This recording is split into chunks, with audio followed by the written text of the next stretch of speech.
bienvenue à cette édition d'Info.tv. C'est l'Express de ce mardi 15 décembre. On fait un tour de l'actualité matapédienne et provinciale qui vous touche, vous les matapédiens. Je suis en compagnie de Zoé Huitala, notre journaliste. Bonjour Zoé! Bonjour Émilie! Ça va bien? Oui, toi? Ben oui, super ouais, bien! Bon. On sent que Noël s'en vient, on est à 10 jours de Noël! Oui! Plus que 2 émissions en notre compagnie avant notre congé des fêtes et le vôtre aussi à la maison, votre congé des fêtes probablement. On va commencer tout de suite, Zoé, avec les cas de COVID confirmés pour aujourd'hui. Oui, en ce 15 décembre 2020, dans le Bas-Saint-Laurent, 7 nouveaux cas pour un total de 1126 cas. Dans la vallée de la Matapédia, on a un nouveau cas pour un total de 31. On est toujours dans la zone rouge, c'est important de le rappeler. En ce 15 décembre 2020, 0 décès, 2 hospitalisations. 970 personnes sont maintenant rétablies. Et hier, le 14 décembre 2020, 882 tests de dépistage ont été réalisés. Maintenant, les milieux d'éclosion, on en a seulement un, encore actif dans le Bas-Saint-Laurent. C'est le CHSLD de Matane. Par exemple, aujourd'hui, aucun nouveau cas et la situation est stable. Parfait.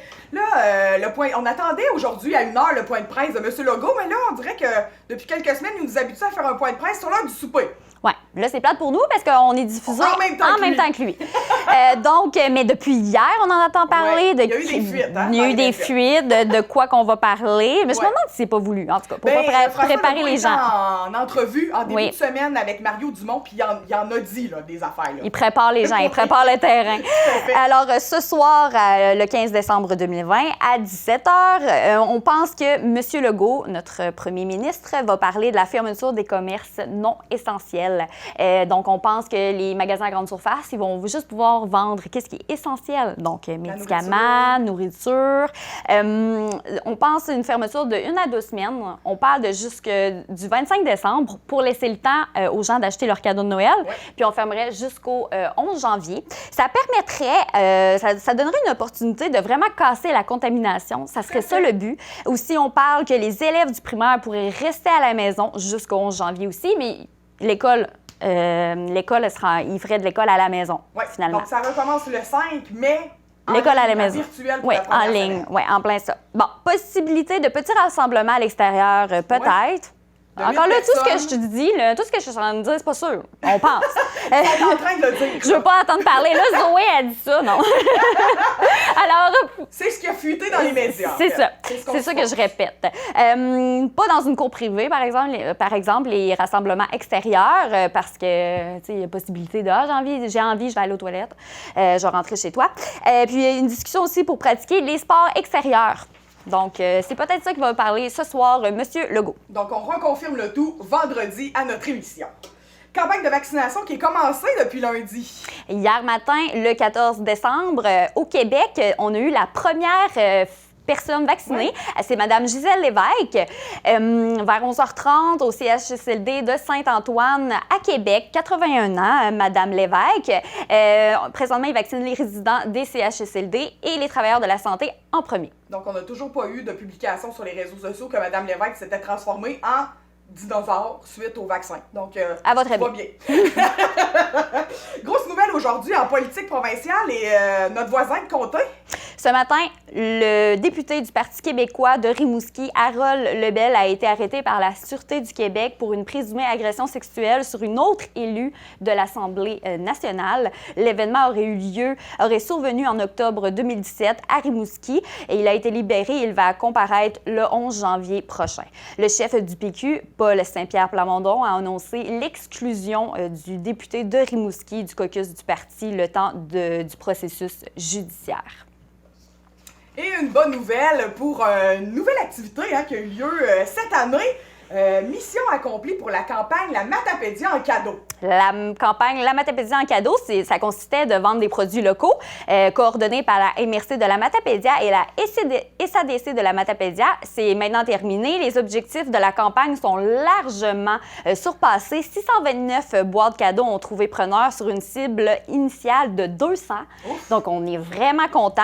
Une campagne similaire est envisagée pour 2021. Donc, très bonne nouvelle.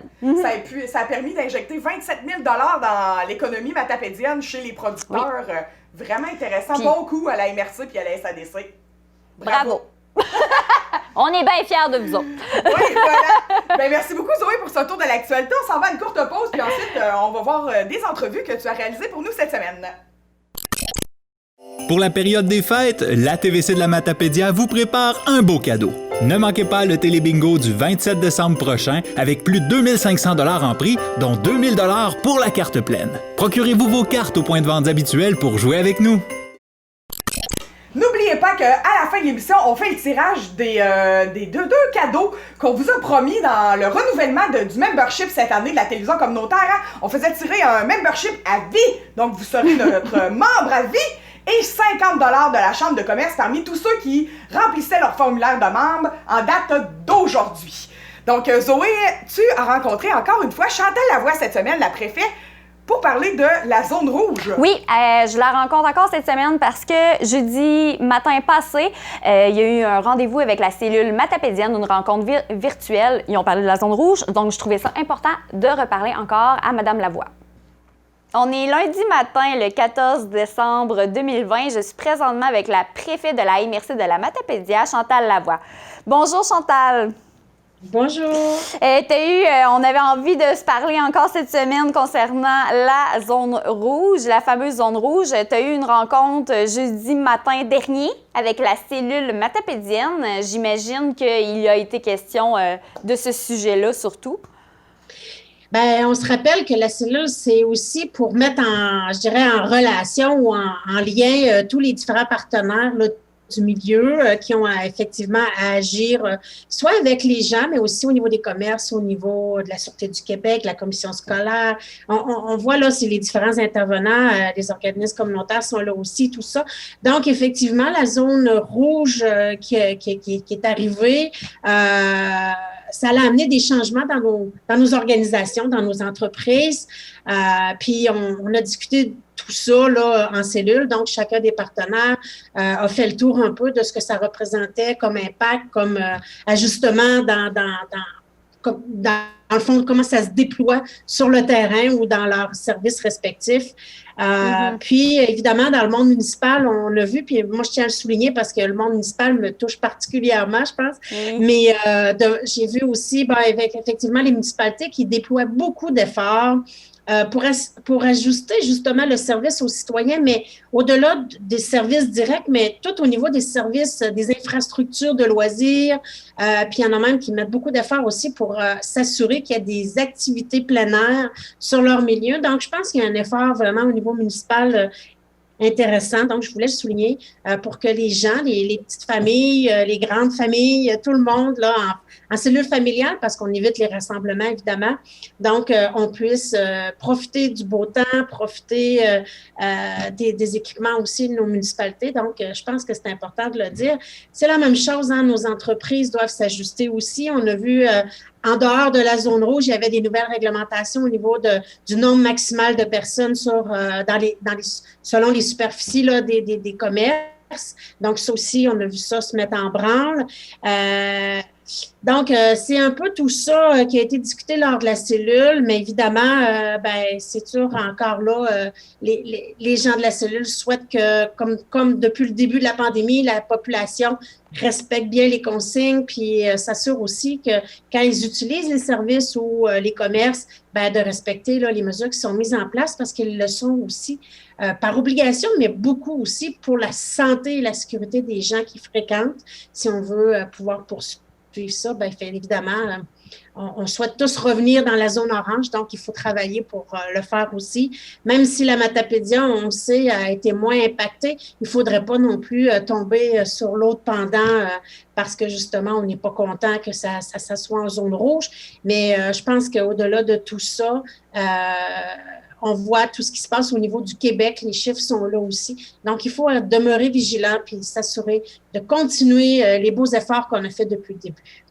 Quand on s'est parlé la semaine passée, tu étais vraiment en gestion de crise. J'imagine que vous receviez beaucoup à la MRC de la Matapédia des appels des différents commerces, entreprises et tout. Je voulais savoir, est-ce que ça s'est calmé? Comment qu'ils se sentent? Comment que les Matapédiens et Matapédiennes se sentent présentement?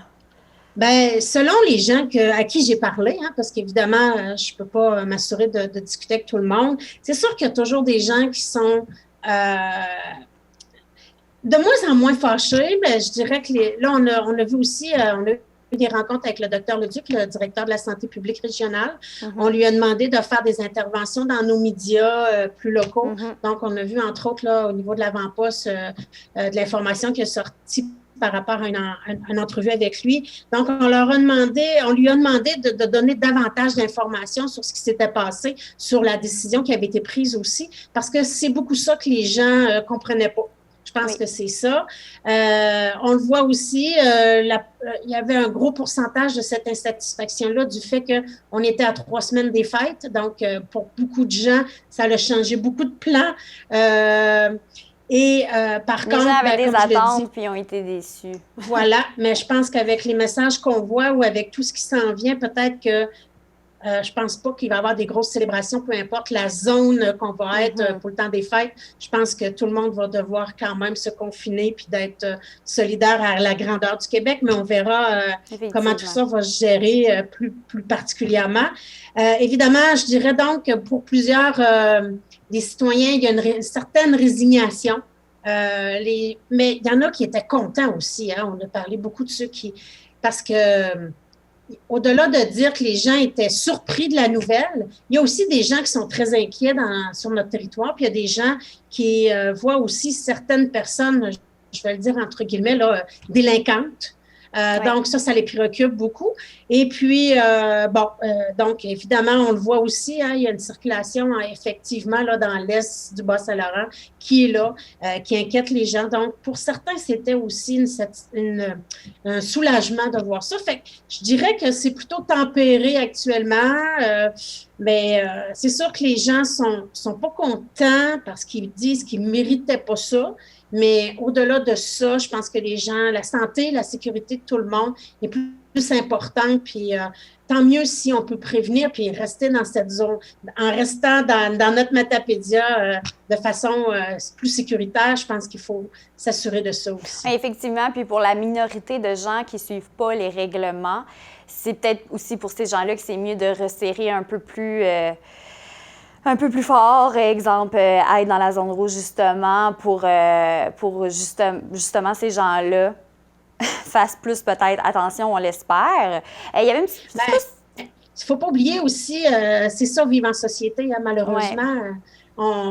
Toutes les réglementations qu'on vit, peu importe le secteur, pas seulement au niveau du palier santé, là, tout ça, mais dans d'autres secteurs d'activité de notre vie citoyenne, beaucoup de choses sont gérées justement parce qu'il y a eu des abus ou parce que des gens ne respectent pas des choses. Fait que c'est un peu ça, vivre en société aussi. Mais l'important pour moi, c'est vraiment de m'assurer que la population de la Matapédia demeure sur des bonnes statistiques, on va le dire comme ça. Je tiens vraiment, puis la cellule l'a dit aussi, tient vraiment à souligner l'effort incroyable de la population, puis de les remercier pour ça, puis de leur demander de poursuivre. Oui, parce que même si ça va quand même bien dans la vallée de la Matapédia, il faut penser au réseau de la santé, il ne faut pas juste penser à nous.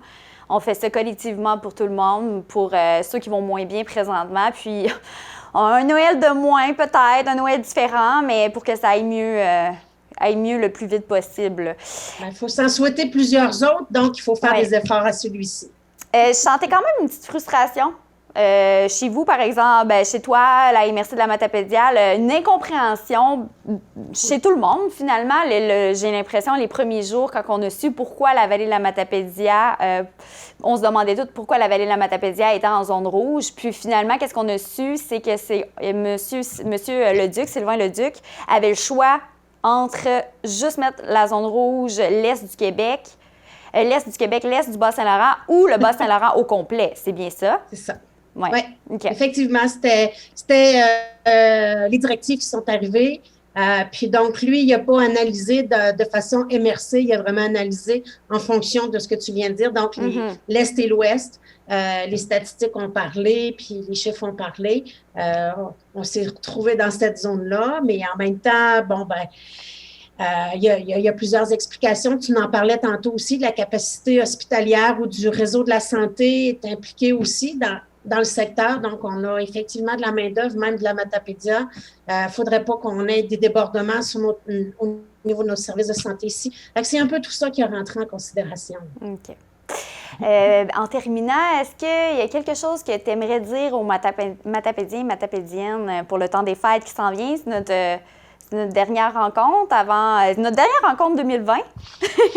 Bien, je pense que oui. Hein? Je pense que oui. Évidemment, c'est sûr qu'on a parlé, on vient juste d'en parler. C'est une année un peu particulière pour vivre le temps des fêtes cette année. Mais je pense que depuis le début, les Matapédiens ont su innover, ont su faire preuve de créativité aussi, dans le respect des consignes. Donc, je pense qu'on est capable de poursuivre ce geste-là, d'utiliser le virtuel. On en a tous un petit peu, je dirais, on a besoin de prendre du recul, on a besoin de sortir un peu du virtuel, mais pour y voir nos familles, je pense que c'est important de le planifier peut-être aussi dans nos rencontres et prendre le temps de se reposer un peu psychologiquement, personnellement, physiquement. On en a besoin. Ça fait quand même plusieurs mois qu'on vit avec de tout bord, tout côté, là, des préoccupations. Je pense que c'est le temps de faire le vide, de prendre soin de soi. Moi, c'est ce que je vous souhaite. Puis évidemment, la santé, parce que c'est la chose la plus précieuse. On le voit aujourd'hui mondialement. On fait des efforts. Pourquoi? Pour conserver notre santé personnelle, individuelle, collective. On le voit. La santé, c'est tout. Hein? On peut réaliser tout ce qu'on a à réaliser. Fait que cette année, c'est plus compliqué, c'est plus exigeant. Ben, je pense que, comme je le disais tantôt, pour en avoir plein d'autres Noël, plein d'autres réjouissances avec nos amis, nos familles, je pense qu'il faut faire des efforts pour ce Noël ici. Et surtout, je veux souhaiter à tous les Matapédiens, à toutes les Matapédiennes, un joyeux temps des fêtes. Prenez du temps pour vous et que l'on se revoie tous en santé en 2021. Oui, mais merci beaucoup, Chantal Lavoie, préfet de la MRC de la Matapédia. Et je te souhaite aussi un beau temps des fêtes. Repose-toi bien. Et merci, on se revoit. Merci à toute l'équipe aussi de la TVC. Merci pour votre formidable travail. Vraiment, vous permettez à moi et à d'autres intervenants d'entrer chez les gens puis d'aller faire un coucou dans leur foyer puis de leur parler des belles choses qui se font sur le territoire. Et merci à vous tous. Beau travail. On se revoit en 2021. Pour une belle année, on l'espère.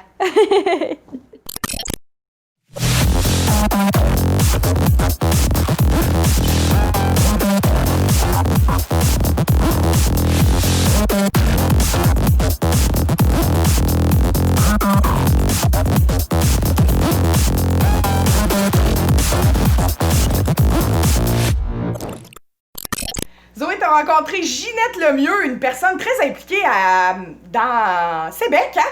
Pour tout ce qui est culturel. Puis elle nous parlait d'un marché de Noël. Oui, à la Maison de la Culture, il y a un marché de Noël. Je tiens à dire, par exemple, que j'ai fait l'entrevue il y a quelques semaines. Il a fallu que je repousse à cause de la zone rouge. Toutes les informations sont encore d'actualité. Oui, tout est valable. Oui, sauf vers la fin, vous allez voir, à part les artisans qui s'en viennent, la fin de semaine qui s'en vient, c'est pas les mêmes artisans finalement, mais vous pouvez aller voir sur la page Facebook si vous voulez savoir qui va être là à la Maison de la Culture comme artiste en fin de semaine. Ginette Lemieux, bonjour. Vous êtes la présidente de la Maison de Culture oui. à Sébec. Puis, j'avais envie de vous parler, de venir visiter la gare aujourd'hui parce que c'est un bel endroit pour acheter des cadeaux pour le temps des fêtes. Puis, ces temps-ci, on parle beaucoup de acheter local. Donc, chez vous, c'est un bel endroit pour acheter des cadeaux de Noël local. Mm-hmm. Oui. Oui, puis étant donné qu'on s'était donné comme thème cette année Noël à l'année, il ne faut pas que les gens pensent que c'est seulement des articles de Noël qui sont vendus, mais bien des artisans qui vendent soit leur tricot, leur bricolage, leur catalogne, leur savon, cabane d'oiseaux, etc. Et aussi, on vend des masques parce qu'on est dans la période de la COVID, donc ça rend service à la population aussi. Mais oui, toutes les fins de semaine, les gens peuvent venir acheter des cadeaux et on peut même emballer leurs propres cadeaux aussi, même s'ils ne les ont pas achetés ici. Mais ça, c'est une nouveauté pour le temps des fêtes, oui. Vous emballez aussi des cadeaux?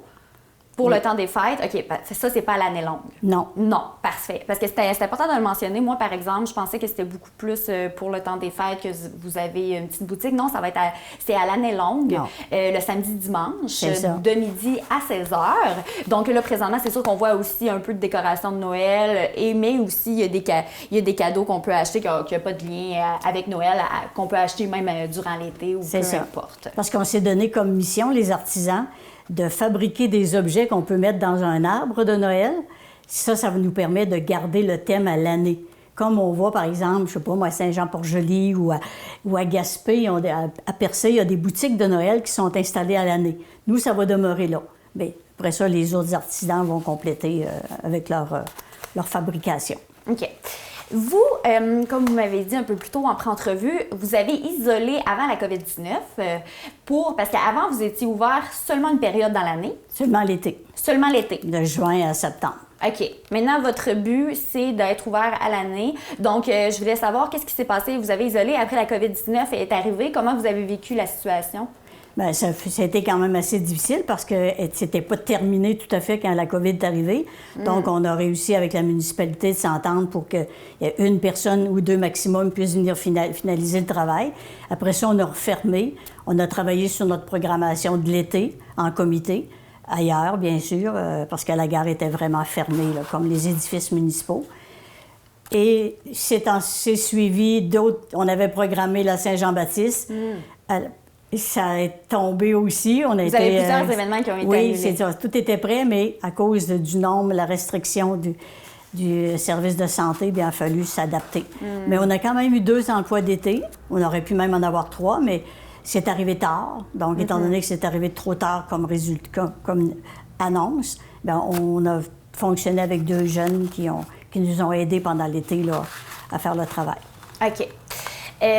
Puis là, vous m'avez dit que cette année, habituellement, vous allez être ouvert à l'année, mais là, cette année, vous allez fermer janvier-février, c'est juste au niveau des coûts, au niveau de l'électricité. Oui, on veut vérifier si, avec les années passées, s'il y a une économie, s'il y a une grosse économie de fait en janvier-février par rapport aux autres années. Peut-être que si la municipalité nous autorise et ils sont prêts à nous déblayer et tout, bien, à ce moment-là, on pourra l'an prochain peut-être être ouvert vraiment à l'année. Okay. Mais on va fonctionner quand même en janvier-février. On va se déménager dans les locaux municipaux pour faire nos activités et préparer notre programmation du printemps. OK, oui, justement, parce que c'est important de le dire, oui, vous vendez, vous recevez des artisans, vous vendez des beaux objets, souvenirs et tout, mais vous avez aussi des activités, vous faites aussi des événements. Qu'est-ce qui s'en vient pour la prochaine année? Bon, déjà, on sait qu'en mars, avril, mai, on a travaillé sur un projet avec la MRC. C'est peut-être pas finalisé encore totalement, mais on a prévu deux cabarets des mots. On a prévu 2 concerts plus classiques. On a prévu des conférences. Il y a plein de choses qui s'en viennent. Puis même des cours de peinture et de dessin. Alors, il y a plein de choses là, sur la table là, qui s'en viennent puis qu'on espère. Mais c'est ça. Présentement, on prépare, mais on ne sait jamais. On sait que ça se peut qu'on se revire, qu'on soit obligé de se revirer de bord à la dernière minute, mais regarde. Tout le monde est dans la même situation. Parce que je suis aussi présidente du Salon des mots, qu'on a dû annuler comme en dernière minute l'année passée, parce que c'était au début mai. Est-ce qu'on en aura un cette année? On ne le sait même pas encore. Non. On se donne jusqu'en janvier pour voir l'évolution de la COVID, pour prendre vraiment des décisions finales, pour réannoncer si ça va avoir lieu ou pas. OK. Parfait. Donc, juste pour finaliser, vous avez 2 artisans vedettes chaque fin de semaine, vous m'avez dit? Oui. Comme la semaine passée, on avait, par exemple, Mme Ruth Tremblay de Valbriand qui était là avec Chantal Saint-Pierre. Puis en fin de semaine qui vient, ou l'autre fin de semaine, on aura Gina Poirier, on aura... je pense qu'il y a encore des gens du tricot qui vont être là aussi. Il y a toujours moyen, chaque semaine, de toute façon, vous mettez vos artisans sur votre page Facebook. Sur notre page Facebook, puis ils sont bien indiqués qui est en vedette. Par contre, les autres artisans viennent faire leur tour aussi, ils accueillent le public. Oui. On a quand même 3 salles ici, donc pour la distanciation, on s'organise assez bien. Oui, puis vous respectez les mesures Oui. et les règlements émis par le gouvernement. Donc, les 2 artisans vedettes, chaque fin de semaine, eux autres sont là, mais ça reste qu'il y a quand même d'autres produits à vendre que les artisans sont peut-être pas là, mais il y en a beaucoup d'autres. Pas juste les 2, c'est ça. pas seulement les œuvres des 2 artisans vedettes. Parce qu'on a toujours quelqu'un au comptoir ici qui vend pour les artisans, qui compile tout et même que pour Noël, là, on est en train de vendre des billets aussi. On a un bon Noël d'une valeur de 1 000 les billets sont en vente, puis ça va bien aussi. Fait qu'on espère, étant donné que depuis le début de la COVID, nous n'avons eu que des dépenses et jamais de revenus, parce que le spectacle de Dominique et Martin, qui était en mai passé, est remis depuis 3 fois. Et là, il est annoncé pour mai de 2021. Alors, c'était notre soupape pour vraiment payer notre isolation. Oui. Puis, ça fait que, tu sais, il y a plein de choses. Puis cet été, on a fait notre caboose, notre boîte à chansons dehors, sans prix d'entrée. On a quand même réussi à aller chercher un peu de dons pour payer nos artistes. Mais tout est chamboulé, puis tout est... oui, je comprends. C'est ça. Mais on sait que le nerf de la guerre, c'est l'argent. Puis on espère que peut-être qu'il y aura un petit budget quelque part qui nous arrivera, là, des nuages, peut-être quelque part, pour nous aider. Parce qu'on lance l'appel. On sait que nos municipalités reçoivent un certain montant pour la COVID. Fait que est-ce qu'on fera partie de leur... les gens qu'ils auront à rémunérer, peut-être. Qui vont avoir de l'aide. Oui. Donc, si jamais on veut savoir vos artisans qui s'en viennent pour chaque fin de semaine, la page Facebook, pour s'inscrire aussi pour le bon Noël, j'imagine que c'est sur la page Facebook aussi. Oui, puis la Maison de la c'est ça, les gens peuvent appeler les membres ou venir à la gare les fins de semaine pour acheter leurs billets. Parfait, excellent. Bien, merci beaucoup, Ginette Lemieux. C'est un plaisir. Informatique Barrest est responsable de l'entretien du matériel informatique de votre TVC. Informatique Barrest, vente et réparation d'ordinateurs, services commerciaux et résidentiels. 418-629-INFO. Et voilà, c'est ce qui conclut notre émission d'aujourd'hui. Merci beaucoup, Zoé, d'avoir été des nôtres et d'avoir fait le tour de l'actualité, nous avons bien résumé ça pour aujourd'hui. On se voit vendredi. On se voit vendredi pour la dernière avant le congé des fêtes. Merci beaucoup, Zoé. Et merci à vous à la maison. Partez pas tout de suite, c'est l'heure des tirages. Alors, on faisait tirer parmi tous ceux qui avaient rempli leur formulaire de membre et payé leur cotisation à la télévision communautaire, bien entendu, un membership à vie. Donc, pour les 100 prochaines années, vous serez membre, vous, pas vous et votre descendance, mais vous serez membre de la télévision communautaire pour le reste de votre vie. Et la gagnante, Mme Thérèse Valade de Lac-au-Saumon. Félicitations, Mme Thérèse. Mme Valade, pas Mme Thérèse. Et on fait aussi tirer 50 $ de la Chambre de commerce pour vous remercier d'avoir sorti un petit peu de sous de vos poches dans le temps des fêtes et d'avoir soutenu votre média 100% matapédien. Alors, qui, dans mon petit bol, va gagner ce 50 $ de la Chambre de commerce? Il s'agit de la Caisse des mutuellistes. Donc, une entreprise bien de chez nous qui fait des retours dans leur communauté, qui sait peut-être qu'ils réinvestiront ce 50 $ pour le faire tirer à leurs membres. On sait jamais. D'ici là, je vous dis, pas d'ici là, mais à vendredi, et d'ici là, je vous dis merci beaucoup, passez une très belle semaine.